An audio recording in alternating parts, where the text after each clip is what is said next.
मौजूद नहीं। अगर ऐसा लगे कि मेरे हाथ को पीड़ा हो रही है, ऐसा लगे कि हाथ को पीड़ा हो रही है और मैं जान रहा हूं, तो साक्षी उपस्थित हो गए।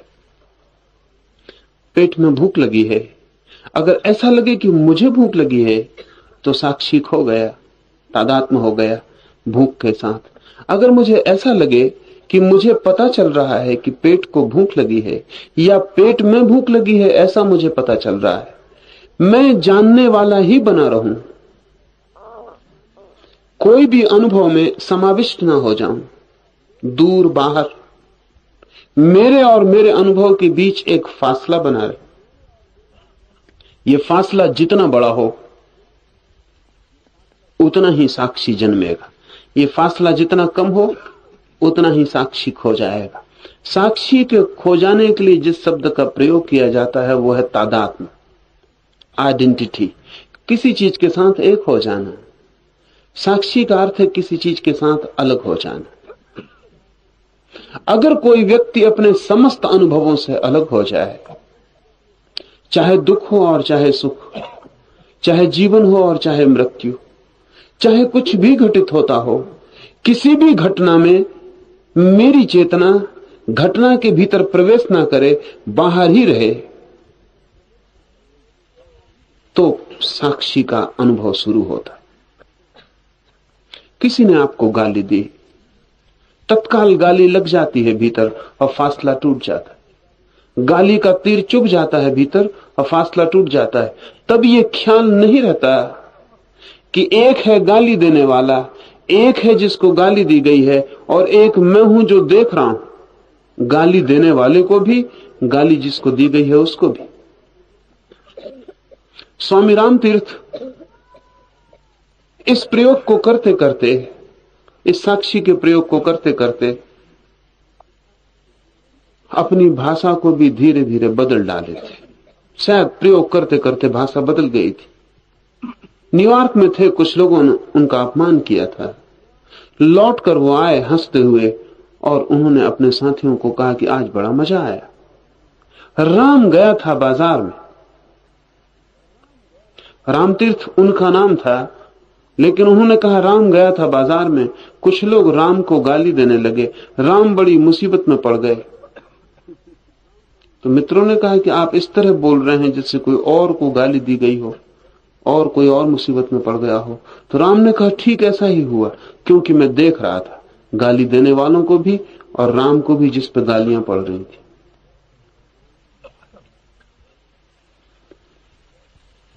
गाली पड़ती हो तब फासला करना बहुत मुश्किल है। तब तत्काल एक क्षण में भीतर सब तादात्म्य हो जाता है, गाली को हम झेल लेते हैं।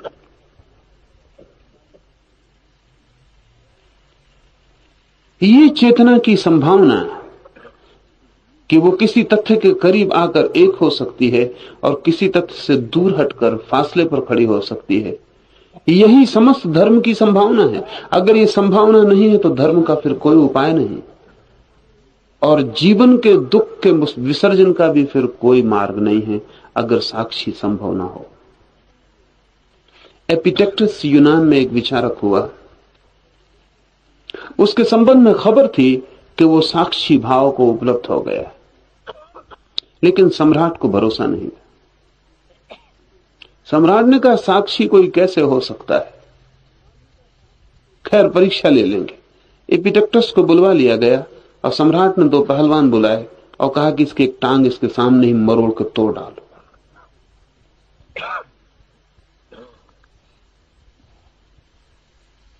एपिटेक्टस ने अपनी टांग आगे बढ़ा दी। सम्राट ने कहा कोई झंझट ना करोगे? एपिटेक्टस ने कहा कि झंझट बिल्कुल फिजूल है, क्योंकि पहलवान मुझसे काफी तगड़े,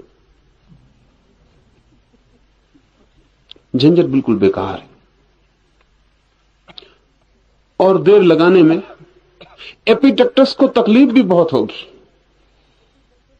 इसलिए जितनी जल्दी टांग टूट जाए उतनी जल्दी निपटारा हो जाए। कहा एपिटेक्टस ने कि देर लगाने में एपिटेक्टस को तकलीफ भी बहुत होगी। सम्राट ने कहा कि तुम्हारा मतलब क्या है? एपिटेक्टस ने कहा कि मेरा मतलब यह है कि जिसको आपने बुलाया है एपिटेक्टस को, जो इस शरीर का नाम है, उसको बहुत तकलीफ होगी। सम्राट ने कहा और तुम्हें?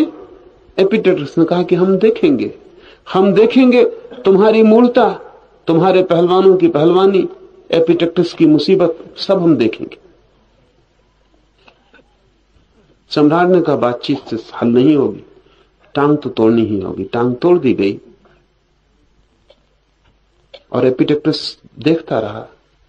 और एपिटेक्टस ने कहा कि अगर कार्य पूरा हो गया हो तो मैं एपिटेक्टस को ले जाऊं।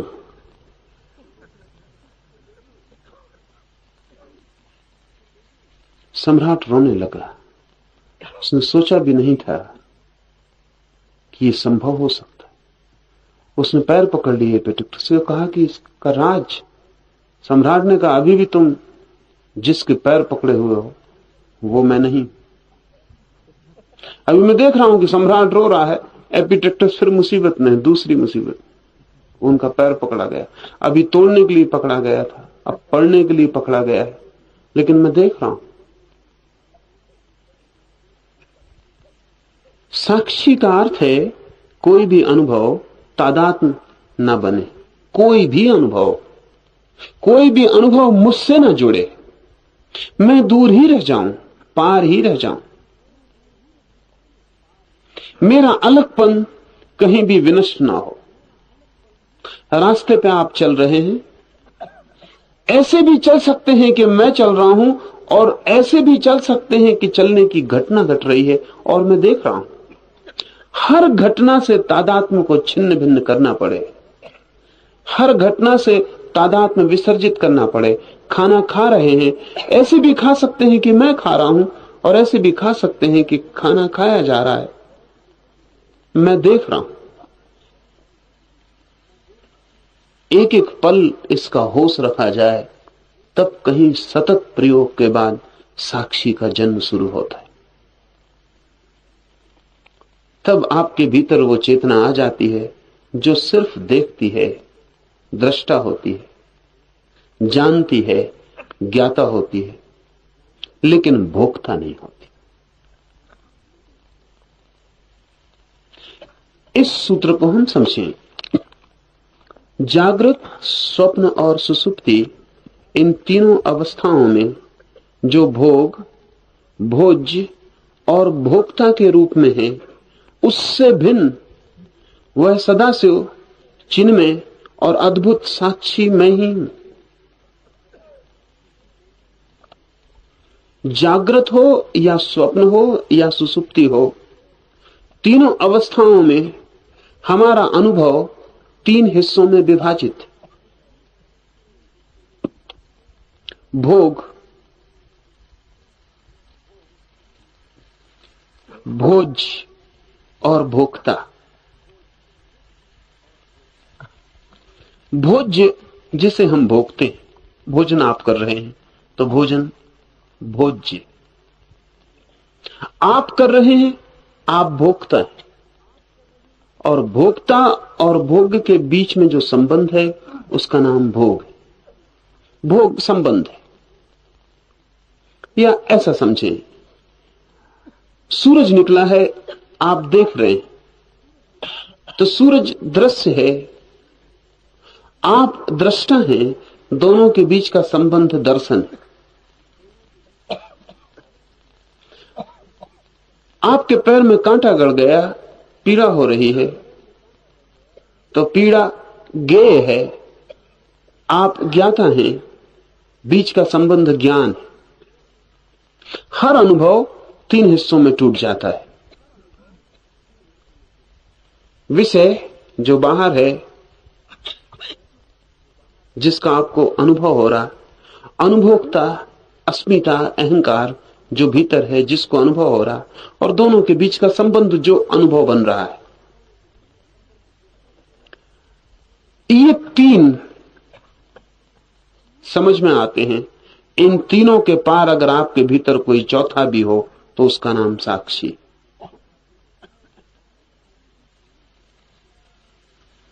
इन तीनों के पार अगर कोई चौथा भी हो जो इन तीनों को ऊपर से देख रहा हो, जो देख रहा हो कि भोजन किया जा रहा, भोग लिया जा रहा, भोक्ता भोग ले रहा और भोक्ता और भोग के बीच में संबंध निर्धारित हो गया है भोग का, इन तीनों के पार भी अगर कोई खड़ा होकर देख सके आपके भीतर, तो उस चौथी संभावना का नाम साक्षी। इन तीन को तो हम अनुभव करते हैं, चौथे को हम अनुभव नहीं करते। और जिन तीन अवस्थाओं की हमने चर्चा की है, उन तीनों में इन तीन का ही हम अनुभव करते हैं। जागते हैं तो भी वही भोग, भोग्य और भोक्ता होता है। स्वप्न देखते हैं तो भी वही भोग, वही भोग, वही भोक्ता होता है। गहरी तंद्रा में, निद्रा में पड़ जाते हैं तो भी सुबह उठकर हम कहते हैं बड़ा सुख आया, और तब फिर सुख का अनुभव वही भोग, भोक्ता और भोग्य में विभाजित हो जाता है। लेकिन चौथे का हमें कोई भी पता नहीं। इस सारे अनुभव में चौथे की हमें कोई झलक भी नहीं मिलती। उस चौथे को जगाना, उस चौथे को उठाना, उस चौथे को आधार देना, उस चौथे में प्रवेश करना, उसका ही साधन ध्यान है। जो भी आप कर रहे हो, ख्याल रखें कि तीन तो ठीक है, चौथा भी कहीं है या नहीं। और जैसे ही ख्याल रखेंगे, चौथा जागना शुरू हो जाए, क्योंकि वो स्मरण से ही जागता है और उसके जगाने का कोई उपाय नहीं। जॉर्ज गुरजेफ ने शब्द प्रयोग किया है रिमेंबरिंग। कहा है कि रिमेंबरिंग, स्मरण ही उसे उठाने का उपाय है। गुरजेफ ऐसा करता था। अगर कोई क्रोधी साधक उसके पास आता तो वो नहीं कहता था क्रोध छोड़ दो,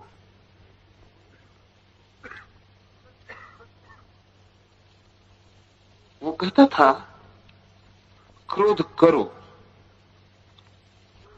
पूरी तरह करो, लेकिन साक्षी को जगाए रखो कि मैं क्रोध कर रहा हूं, कि क्रोध हो रहा है, कि क्रोध आ गया है, कि क्रोध ने पकड़ लिया है, कि क्रोध प्रकट हो रहा है। एक क्षण को भी ये मत भूलो, क्रोध के साथ तादात्म्य मत बनाओ, कहीं भी ऐसा ना हो जाए कि तुम ही क्रोध हो जाओ। क्रोध से फासला बनाए रखो। साधक बड़ी मुश्किल में पड़ते थे, क्योंकि क्रोध का नियम यह है कि अगर स्मृति रहे तो क्रोध हो नहीं सकता, और अगर क्रोध हो तो स्मृति खो जाती है। दोनों बातें एक साथ नहीं होती।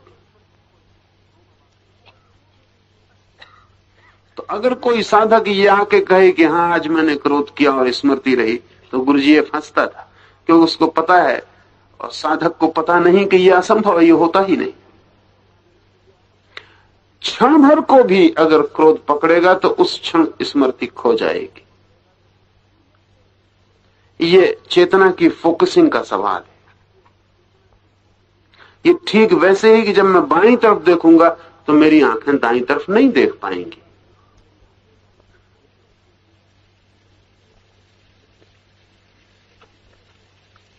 ये ठीक वैसा ही कि जब मैं आंख बंद करूंगा तो बाहर का जगत मुझे दिखाई नहीं पड़ेगा। कोई आदमी आके कहे कि मैंने आंख बंद की और बाहर का जगत दिखाई पड़ता रहा, मैंने बाएं देखा और दाएं में देखता रहा,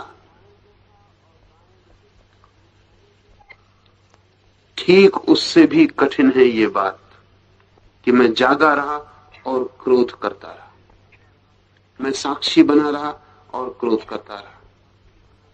ये संभव नहीं हो सकता। गुरजीएफ ने बहुत प्रयोग किए, लेकिन बड़ी मुश्किल थी। अगर कोई व्यक्ति जागा रहता तो क्रोध नहीं होता था, और अगर क्रोध हो जाता तो जागना नहीं होता था।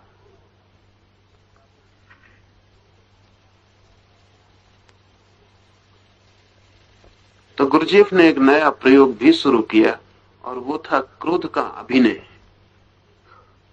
वो कहता था वास्तविक क्रोध में तो तादात्म्य हो जाता है, जुड़ जाता है आदमी। तो वो कहता था कि सिर्फ क्रोध का अभिनय करो, सब तरह से कोशिश करो कि क्रोध में आ गए हो, सब भाव भंगिमा ले आओ, चेहरा विकृत कर लो, हाथ की मुट्ठियां बांध लो, दांत पीस डालो, कब जाओ, सारा क्रोध का पूरा अभिनय कर लो जैसा एक अभिनेता नाटक में कर रहा हो। और ये मजे की बात है कि जब उसने क्रोध का अभिनय सिखाया तो लोग दोनों एक साथ हो जाते थे, क्रोध का अभिनय भी कर लेते थे और साक्षी भी बने रहते। और जब ये एक दफा अनुभव में आ जाए कि मैं साक्षी बना रह सकता हूं एक ही अवस्था में, जब जो भी मैं कर रहा हूं उसमें कर्ता ना बनूं। वो अभिनय रहे तो कर्ता नहीं बनता आदमी। रामलीला में काम कर रहे हैं तो बहुत रोते पीटते हैं, सीता खो गई, झाड़ झाड़ से पूछते, फिर पर्दा गिरा, पीछे जाकर वो चाय बैठ के पीते। उस सीता से कोई संबंध न था, वो सब अभिनय था। लेकिन कभी कभी अभिनय में भी हमारी नासमझी गहरी है, कभी कभी अभिनय में भी तादात्म्य हो जाता, या कभी कभी अभिनय के भीतर भी कर्ता प्रकट हो जाता। सो मैंने सुना एक गांव की रामलीला में हो गया, हनुमान को भेजा गया है लेने संजीवनी। वो लेके तो आ गए पहाड़, लेकिन जिस रस्सी पर सरक रहे थे ऊपर वो अटक गई। तो बड़ी मुश्किल हो गई। राम नीचे खड़े हैं, वो कहते हैं जल्दी संजीवनी ला, और लक्ष्मण मरे जा रहे हैं। हनुमान भी उतरने की बहुत कोशिश करते, लेकिन रस्सी की गिर्री अटक गई। अटके, घबराहट हो गई, किसी ने जाकर जल्दी से ऊपर रस्सी काट दी, धड़ाम से हनुमान नीचे गिरे। तो हनुमान भूल गए कि रामलीला है। तो राम कह रहे हैं कि संजीवनी का, हनुमान ने कहा कि भाड़ में जाए संजीवनी। रस्सी किसने काटी पहले ये पता चला। वो जो नाटक चल रहा था वो क्षण भर को तिरोहित हो गए, चेतना कर्ता बन गई। उस क्षण राम लक्ष्मण सब बेमानी, संजीवनी सब व्यर्थ हो गई। वो हनुमान बिल्कुल भूल गए कि काफी लोग देखने आए हैं, क्या सोच रहे। वो सवाल ही नहीं रहा, भूलने का कोई बात नहीं थी, वो बात खो गई। वहां जहां अभिनय चल रहा था वहां कर्ता तत्काल प्रकट हो गया। इस घटना से हनुमान अपने को अलग न कर पाए। हमारे अभिनय में भी अगर कहीं कर्ता प्रवेश कर जाए तो तादात्म्य हो जाएगा। और इससे विपरीत अगर हमारे कर्म में भी अभिनय का बोध आ जाए तो साक्षी प्रकट हो जाए। इसका मतलब हुआ कि जब भी हम कर्म के कर्ता बनते हैं तब साक्षी को खोकर बनते हैं, साक्षी की कीमत पर बनते हैं। अगर हम कर्म के सिर्फ अभिनेता रह जाएं तो कर्ता खो जाता है और कर्ता की कीमत पर साक्षी उपलब्ध होता है। इसका यह अर्थ हुआ कि आप दो में से एक ही हो सकते हैं, या तो कर्ता या साक्षी।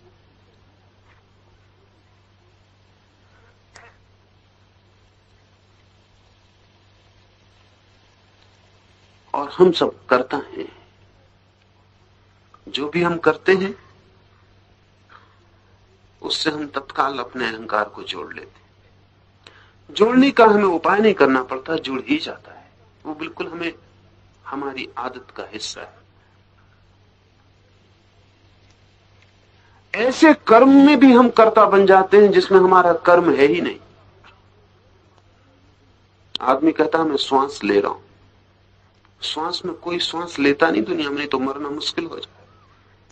मौत खड़ी और आप श्वास लिए चले जा रहे, मौत खड़ी का बंद भी करिए और आप कहते हैं हम बंद नहीं करेंगे, तो मौत क्या करे। श्वास आप लेते नहीं हैं, श्वास चलती है, लेकिन उसके भी हम कर्ता बन जाते। हम कहते हैं मैं श्वास ले रहा हूं, मैं श्वास छोड़ रहा हूं। हमारी भाषा हर चीज को कर्म बना देती। वो तो आपको पता नहीं कि आपका खून चल रहा, नहीं तो आप कहें कि मैं खून चला रहा हूं। आपको पता नहीं, 300 साल पहले तक किसी को पता नहीं था कि खून चलता भी है। और जब पहली दफा जिस आदमी ने कहा कि खून चलता है, उसको क्षमा मांगनी पड़ी अदालत में जाके। वो क्या फिजूल की बात कर रहा है, खून कैसे चलेगा? खून भरा हुआ है, और चलने का हमको कभी खुद भी तो पता चलता नहीं। 300 साल पहले तक दुनिया में किसी को पता नहीं था कि आदमी के भीतर खून चलता है, लेकिन चलता तो है, और आप तो चलाने वाले हैं नहीं, आपको पता ही नहीं चलाने का। वैसे ही श्वास भी चलती है, आप चलाने वाले नहीं हैं। जब तक चलती है चलती है, जब नहीं चलती तो नहीं चलती। फिर एक श्वास भी कम ज्यादा लेना संभव नहीं है। लेकिन हम श्वास तक के कर्ता बन जाते हैं और कहते हैं मैं श्वास ले रहा हूं, मैं श्वास छोड़ रहा हूं, मैं कुछ कर रहा हूं। अगर बहुत गहरे में प्रवेश करें तो सारा जीवन श्वास की तरह ही चल रहा है, उसमें आप करता नहीं है। जब बिल्कुल मौलिक चीज के आप करता नहीं है, श्वास जिसके बिना जीवन क्षण भर न चलेगा, तो बाकी सबका आप क्या सोच रहे हैं? भूख आप लगाते, लग रही है। प्रेम में आप पड़ते हैं, पड़ जाते हैं। घृणा आप करते हैं, हो जाती है। क्रोध आप करते हैं, आ जाता है।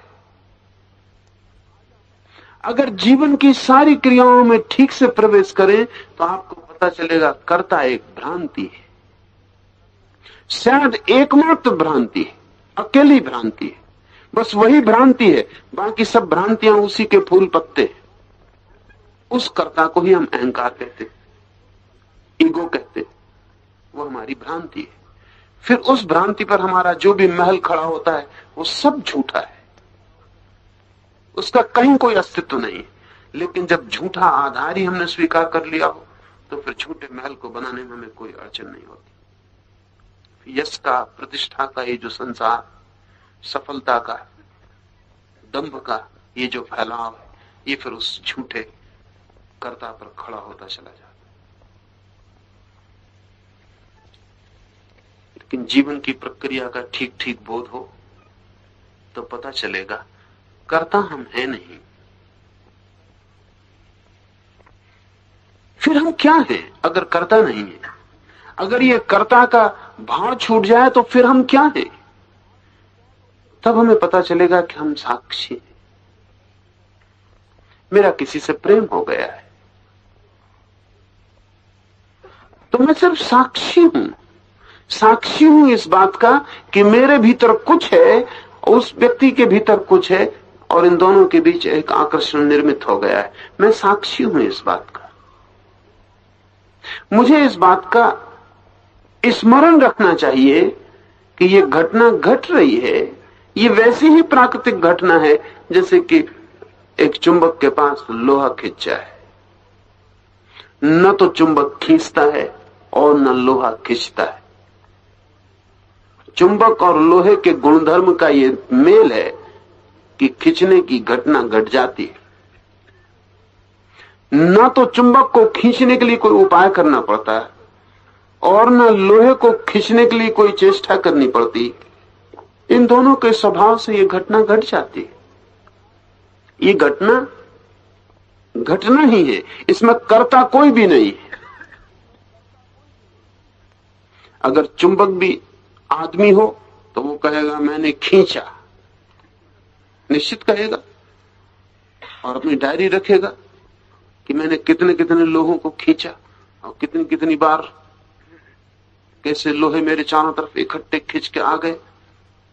अगर लोहा भी आदमी हो तो वो भी ये मानने को तैयार नहीं होगा। वो भी कहेगा कितने कितने चुंबकों के पास मैं गया, कितने कितने चुंबकों के पास मैंने यात्रा की। वो भी अपनी डायरी रखेगा। लेकिन हम जानते हैं कि वहां ना कोई खींच रहा है ना कोई खींचा जा रहा है। चुंबक का स्वभाव है, उसका स्वभाव क्षेत्र है, उसका एक फील्ड है, मैग्नेटिक फील्ड है, वो उसका स्वभाव है।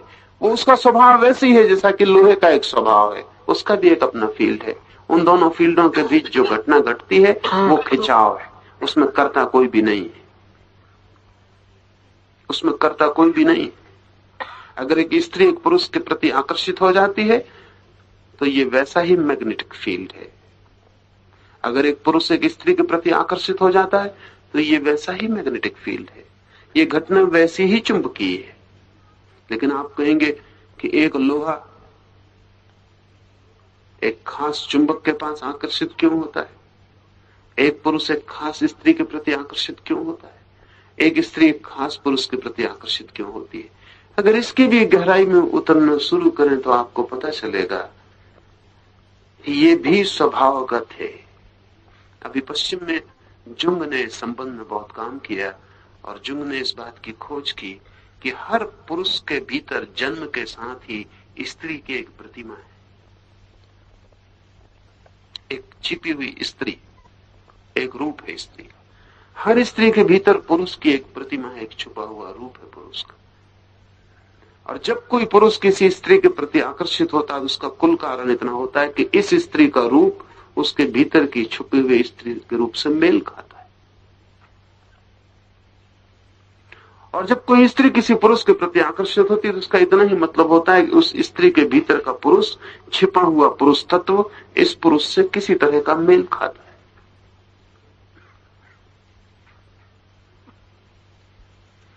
ये मेल खींचता है। भूल के मत कहना कि मैंने प्रेम किया, प्रेम कोई कर्म नहीं है।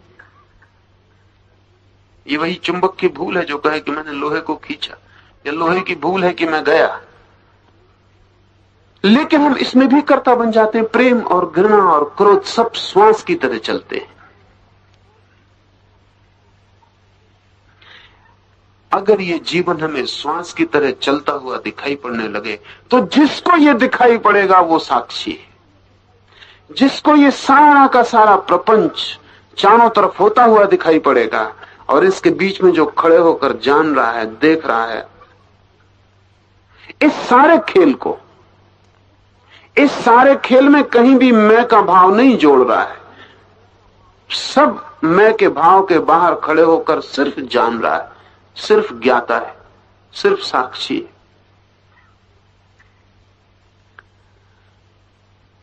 तो हमने अपने भीतर उस बिंदु को पा लिया जो बिंदु इस संसार का हिस्सा नहीं। कर्ता इस संसार का हिस्सा है, साक्षी इस संसार के बाहर हो गया। स्वप्न हो चाहे जागृत चाहे सुसुप्ति, तीनों ही स्थितियों में जो सदा ही साक्षी है वही चिन्मय और अद्भुत साक्षी मैं हूं। ये जो साक्षी है इसका गुण है चिन्मयता, इसका गुण है चैतन्य। मात्र चैतन्य इसका गुण है। चैतन्य का अर्थ हुआ कि मात्र जानना इसका गुण है। जैसे दर्पण का गुण है कि चीजें उसके सामने आए तो प्रतिबिंब बन जाए, ऐसे ही इस साक्षी का गुण है कि जो भी इसके सामने आए उसे ये जान ले। बस जानना इसका गुण है। ऐसा ख्याल करें, फोटो खींचने वाला कैमरा है तो उसके भीतर की प्लेट भी प्रतिबिंब बनाती है, वैसे ही जैसे दर्पण बनाता है। लेकिन दर्पण और फोटो प्लेट में एक फर्क है।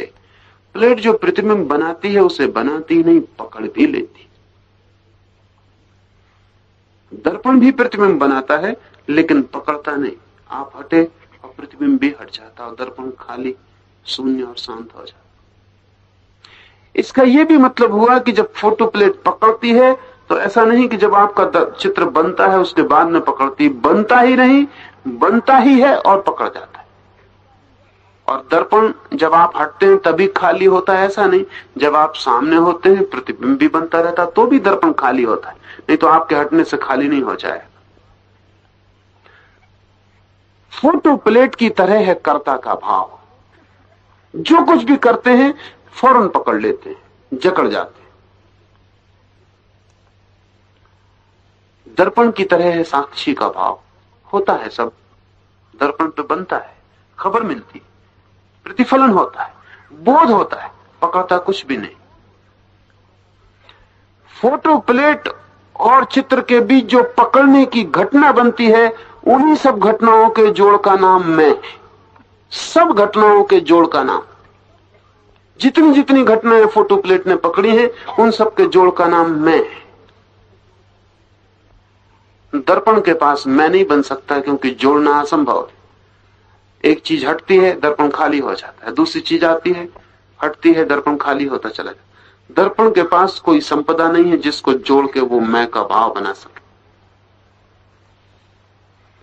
साक्षी में मैं निर्मित नहीं होता, इसलिए आपको जिस दिन साक्षी का अनुभव शुरू होगा, उस दिन मैं का अनुभव समाप्त हो जाए।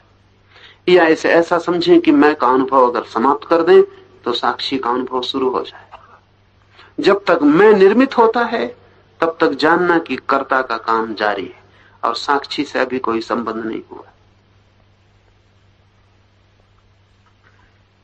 बुद्ध जैसा व्यक्ति जब जमीन पे घूमता है तो वो दर्पण की तरह घूमता है।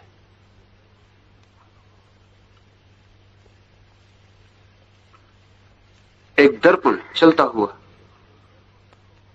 सब दिखाई पड़ता है, सब घटित होता है, सबका प्रतिफलन बनता है, लेकिन कुछ पकड़ता नहीं। पकड़ने से ही हमारे मन की सारी बोझ अवस्था निर्मित होती है।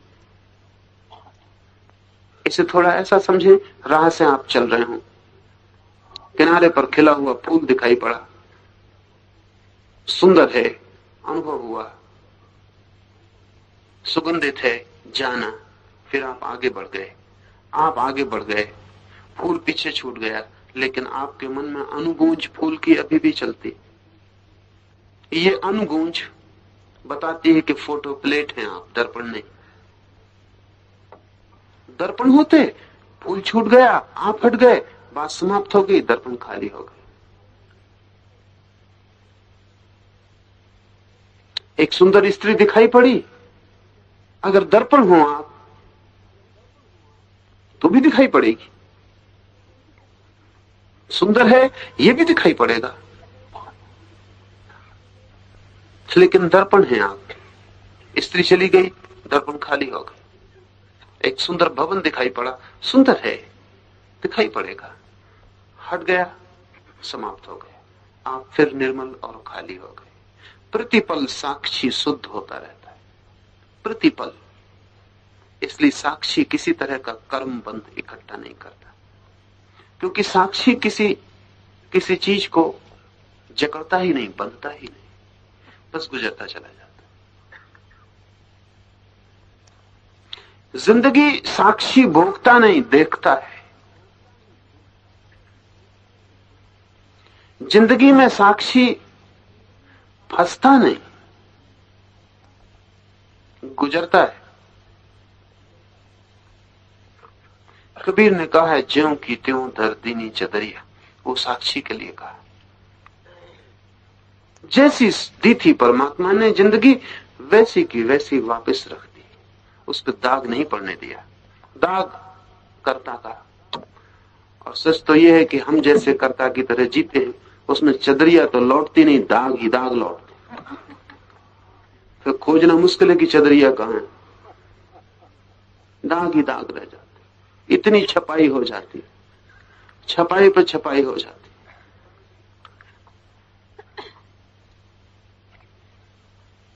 चदरिया तो खो जाती, दागों का एक संग्रह रह जाता। लेकिन साक्षी भाव से गुजरा हुआ आदमी, रिंझाई ने कहा है अपने शिष्यों से मरते वक्त कि एक ही सूत्र तुम्हें कह जाता हूं, पानी से गुजरना तो, लेकिन तुम्हारे पैर न भीगे। पानी से गुजरिएगा तो पैर हम कहेंगे भीग ही जाएंगे, लेकिन साक्षी के नहीं भीगते, क्योंकि साक्षी इन पैरों को अपना पैर ही नहीं मानता। साक्षी तो ये भी देखता है कि पानी से गुजर रहा है। अगर रिंझाई है तो रिंझाई देखता है कि रिंझाई पानी से गुजर रहा है, रिंझाई के पैर भीग रहे हैं, लेकिन मेरे तो पैर नहीं भीग रहे हैं, क्योंकि मैं पानी से गुजर ही कहां रहा हूं। पानी भी है, पैर भी है, गुजरने वाला भी है और एक देखने वाला भी है। वो देखने वाला अस्पर्शित रह जाता है, अछूता रह जाता है। वो अछूतापन जो है वही, अगर ठीक से समझे,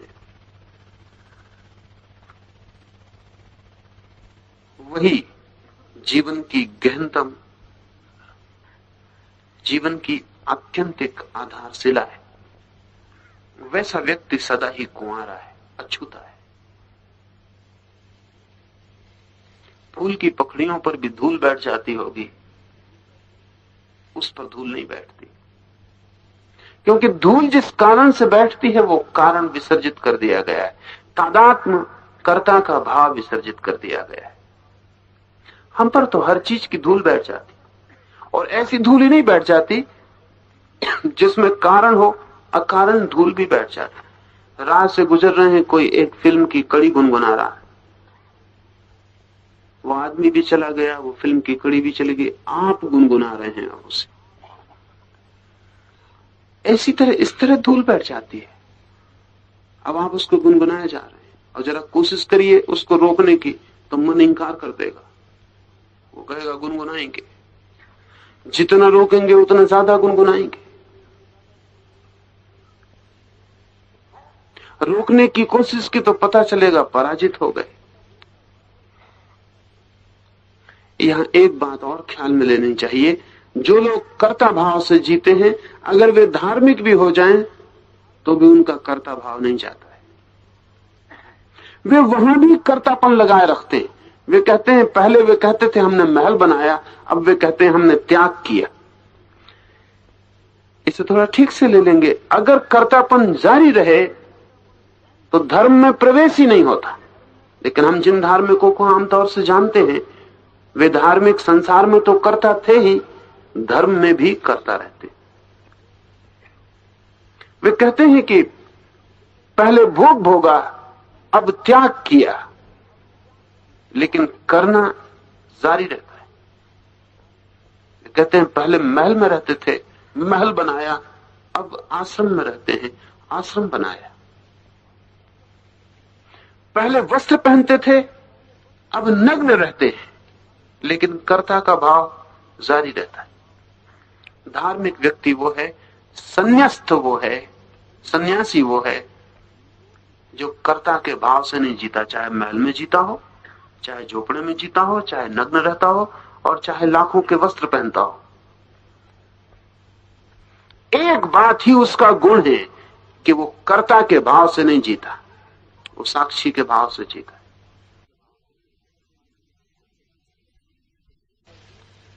डायोजनीस के संबंध में मैंने सुना है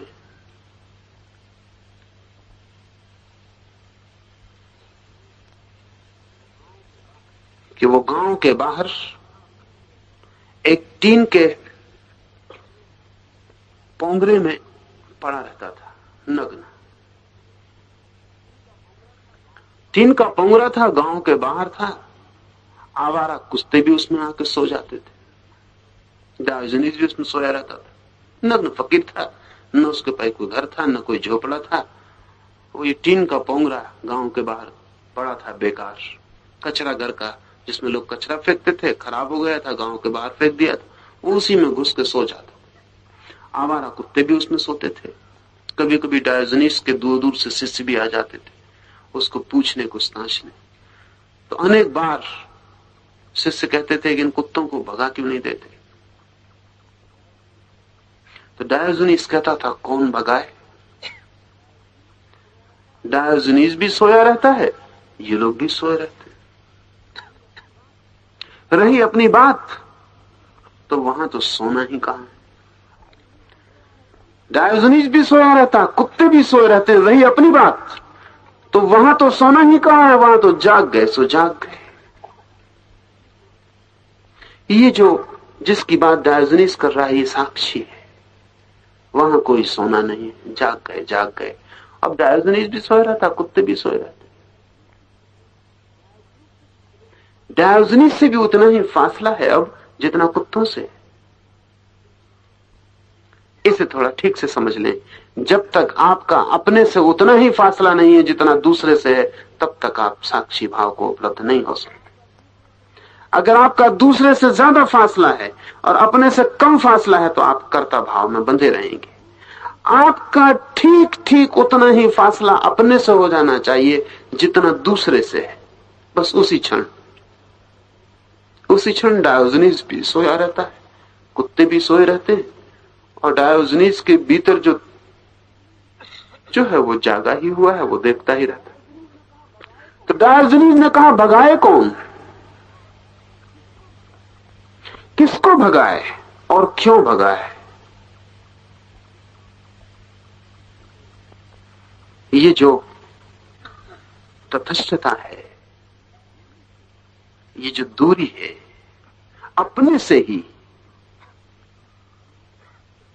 ये दूरी ही साक्षी।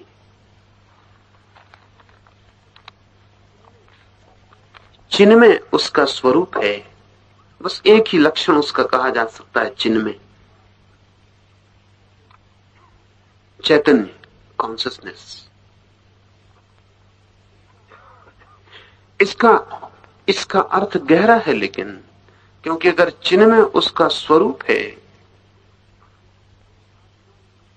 तो उसका अर्थ हुआ कि वो कभी चिन्ह में शून्य नहीं हो सकता, कभी अचेतन नहीं हो सकता।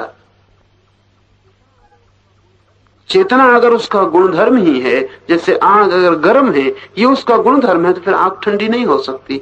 और अगर ठंडी हो जाती है और आग बनी रहती है, तो फिर ये गर्म होना उसका गुणधर्म ना रहा। स्वभाव का अर्थ है जिससे कभी च्युत नहीं हुआ जा सकता। अगर इस भीतर छिपे हुए रहस्य का स्वभाव ही चैतन्य है, तो फिर हम सो कैसे गए? फिर हम बेहोश क्यों हैं? फिर हम अचेतन क्यों हैं? ये बड़ा महत्वपूर्ण सवाल है जो सदियों सदियों में पूछा गया और खोजा गया कि अगर ये सच है कि ये भीतर छिपी हुई आत्मा ज्ञान है, ज्ञान इसका स्वधर्म है, तो फिर ये अज्ञान घटित कैसे हुआ है? और ये संगत है सवाल। अगर मेरा स्वभाव ही शाश्वतता है, तो ये फिर मृत्यु घटित कैसे होती है? फिर मैं मरता कैसे हूं? अगर मेरा स्वभाव ही स्वास्थ्य है, तो ये बीमारी आती कैसे है? और अगर मेरे भीतर ये शुद्ध बुद्ध परमात्मा छिपा है, तो फिर मैं बुरा कैसे हो जाता हूं? दो ही बातें हो सकती हैं, या तो ये मेरा स्वभाव ना हो, ये मेरा स्वभाव ना हो, सिर्फ संयोगिक गुण हो, तो ये हो सकता है। लेकिन अगर ये स्वभाव नहीं है तो एक खतरा होता है। खतरा वो ये है कि अगर ये स्वभाव नहीं है, ये चेतना सिर्फ संयोगिक गुण है, तो फिर इसे पाने और खोजने की जरूरत भी क्या है? और पाके भी जो संयोगिक है वो कभी स्वभाव नहीं बन सकता। इसलिए भारत में तो एक बहुत अनूठी चिंतन धारा चली। अनेक भारत में ऐसे विचारक हुए हैं, गहन विचारक, जिन्होंने कहा कि परम अवस्था में चैतन्य रह नहीं जाएगा, मोक्ष में चेतना नहीं रह जाएगी, क्योंकि उन्होंने कहा कि चेतना जो है और अचेतना जो है ये सब संयोगिक गुण है। मगर ये तो बड़ी अजीब बात है। अगर मोक्ष में चेतना ही न रह जाए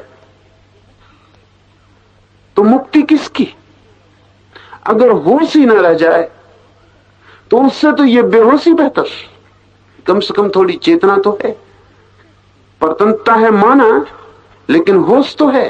स्वतंत्रता पूरी हो जाए और बेहोशी हो जाए तो बेमानी।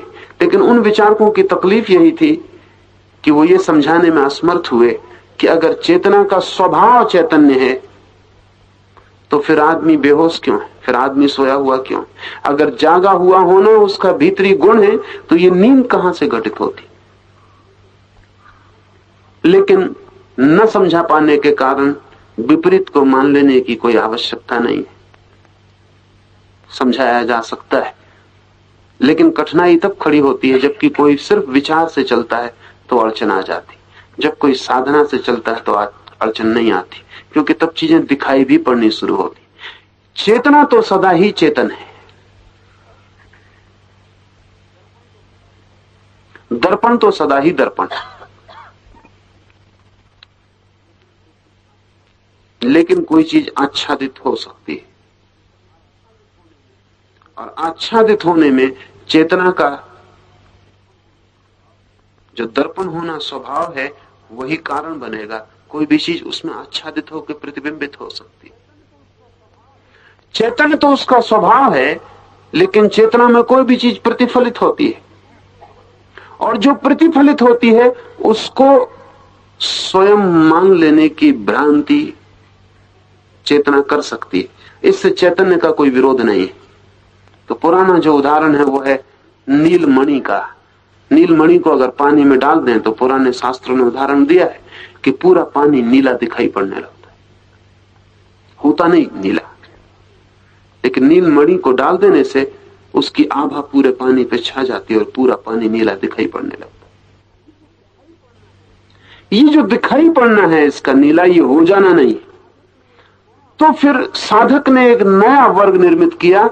उसने कहा कि कुछ चीजें दिखाई पड़ती हैं, जरूरी नहीं कि हों, और कुछ चीजें जो होती हैं जरूरी नहीं कि दिखाई पड़े।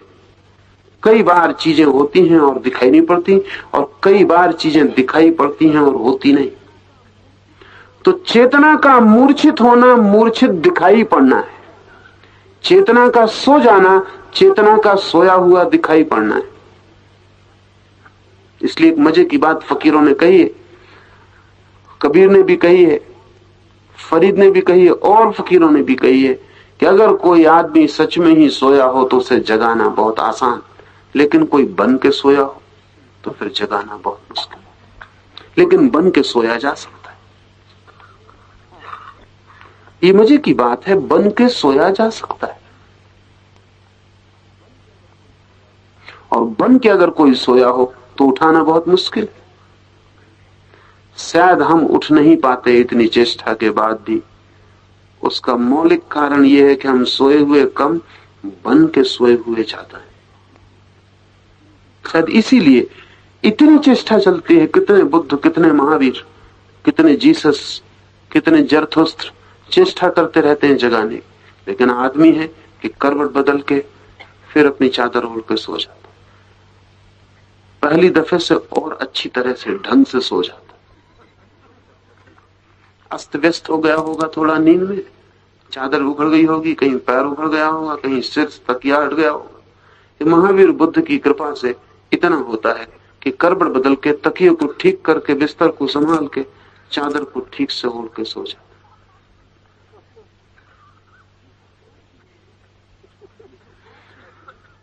ये जो आदमी है ये सोया हुआ नहीं है, ये सोया हुआ सा है। ये अपने ही कारण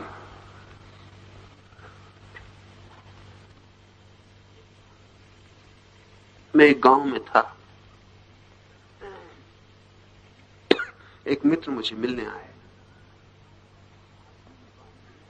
कुछ आधी ही बात हुई होगी और अधूरी ही बात में था कि वो एकदम अचानक उठ के खड़े हो गए और उन्होंने कहा कि क्षमा करें, मैं और ज्यादा आपकी बात नहीं सुनना चाहता। तो मैंने पूछा कि मैं कभी आपको कहने आपके घर गया नहीं था, आप ही आए थे, मैंने बात शुरू भी नहीं की थी, आपने ही कुछ पूछा था। उन्होंने कहा मैं ही आया था और मैंने ही पूछा था, और मैं ही आपसे कहता हूं कि बस आप रुक जाएं, मैं और सुनना नहीं चाहता।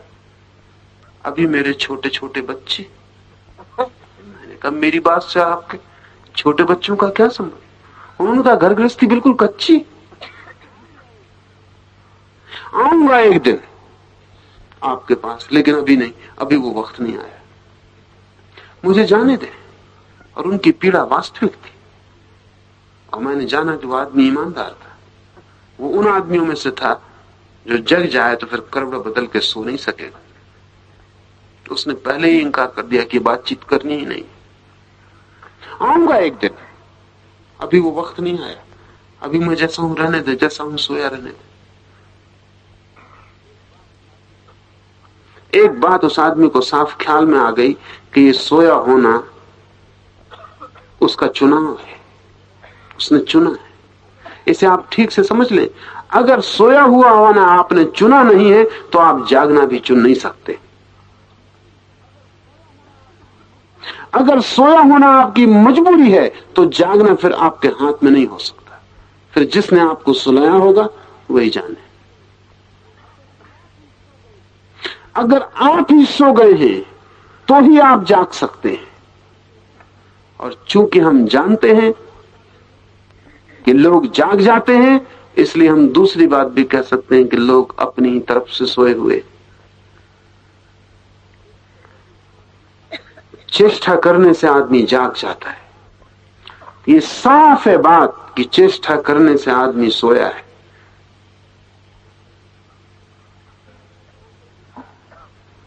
क्या है चेष्टा हमारे सो जाने की? क्या है रस? रस तो होगा ही, अन्यथा हम सोएंगे क्यों? रस कुछ होगा, रस कुछ है। वो रस क्या है? आदमी चैतन्य है। चैतन्य होने के कारण उसके पास दृष्टि है, प्रकाश है, बोध है। ये बोध जैसे ही उसके पास है, ये चीजों पर पड़ता है, वस्तुओं पर पड़ता है, लोगों पर पड़ता है। एक दिया हम जलाएं तो दिया जलते ही करेगा क्या? दिया प्रकाश है, तत्क्षण चीजों को प्रकाशित करेगा। और क्या करेगा?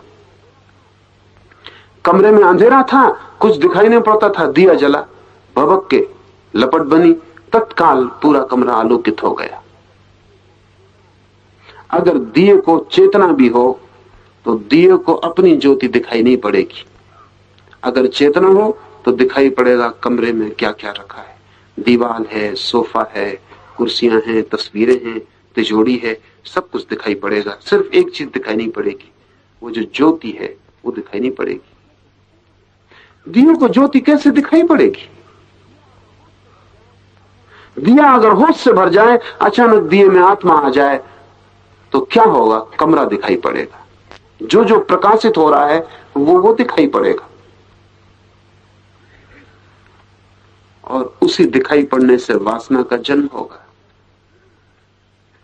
10 तस्वीरें लगी हैं, अगर दिया सजग हो जाए तो एक तस्वीर उसे प्यारी लगती है, वो चाहेगा कि मुझे मिल जाए, ना भी मिले तो कम से कम मैं उसके निकट पहुंच जाऊं, और पास और पास और पास। दिखे चारों तरफ कि तिजोरियां रखी हैं तो दिया सरकने लगेगा, कोशिश करने लगेगा, पास जाने लगेगा। और आदमी की चेतना का दिया जिस प्रकाश को फैलाता है वो इस पूरे ब्रह्मांड पर पड़ता है। अनंत वासनाएं पैदा हो जाती, अनंत वासनाएं पाने की, पहुंचने की, होने की। और एक बात भूल जाती है जो स्वाभाविक है कि ये जो देख रहा है, जान रहा है, प्रकाशित कर रहा है, इसका विस्मरण हो जाता है। यही निद्रा है। और जब ये भागती है चेतना की ज्योति, चीजों को पाती है, पा लेती है, इकट्ठा कर लेती है, तो अहंकार जन्मता है कि मैंने ये पा लिया, ये इकट्ठा कर लिया। तो फिर कर्ता निर्मित होता है। इसका मतलब हुआ बोध से वासना जगती है, वासना की सफलता से कर्ता निर्मित होता है। नींद गहरी परत दर परत बढ़ती चली जाती। इसका यह कारण नहीं है कि चेतना का स्वभाव चैतन्य नहीं है। चैतन्य है स्वभाव, इसीलिए ये सब घटित होता है। अगर चेतना में ज्योति ना होती, चेतना ना होती, ये कुछ भी घटित ना होता। पत्थर में कहीं वासना दिखती? पत्थर पड़ा है जहां के तहां, बिल्कुल सिद्ध अवस्था में रहता है, कोई वासना की लहर नहीं उठती। इसलिए हम उसे जड़ कहते। अगर जड़ और चेतन का ठीक से अर्थ समझें तो जहां जहां वासना उठती है वहीं वहीं चैतन्य, और जहां जहां वासना नहीं उठती वहीं जड़ है। फिर वासना का भी अगर ठीक से समझें तो पशुओं में उतनी तीव्रता से नहीं उठती जितनी मनुष्यों में उठती, भवक के उठती। तो वासना जितनी भवक के उठती है, चैतन्य उतना ज्यादा है। इसलिए भवक के उठती। चैतन्य जितना बढ़ता जाता है वासना उतनी भवक के उठती।